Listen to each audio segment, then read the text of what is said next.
আসলাম। আজকে খুব দুঃখের একটা বিষয় হচ্ছে, আজকে আমাদের স্কুলে ছুটি দিয়ে ফেলবে।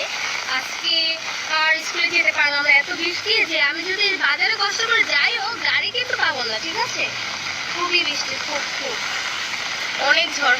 সেদিকে কিন্তু আমাদের রাস্তাটা ফুল করবার মানে একদম শেষ হয়ে গেছে কাজ। আসলে অনেকদিন যাবত এই কাজটা চলছিল, রাস্তায় চলাচল করতে পারছিলাম না, এত পরিমাণে ভাঙাচোরা ছিল। দেখুন আজকে এত পরিমাণে বৃষ্টি, তবু আমি ভাবলাম যে আপনাদের বাইরে বেরিয়ে একটু দেখাই আসলে পরিবেশটা কেমন। অনেক বৃষ্টি হচ্ছে, এত আশা করে সকাল 6টা বাজে উঠেছি স্কুলে যাব। আমাদের ক্লাস তো 7:30 থেকে, মর্নিং শিফট।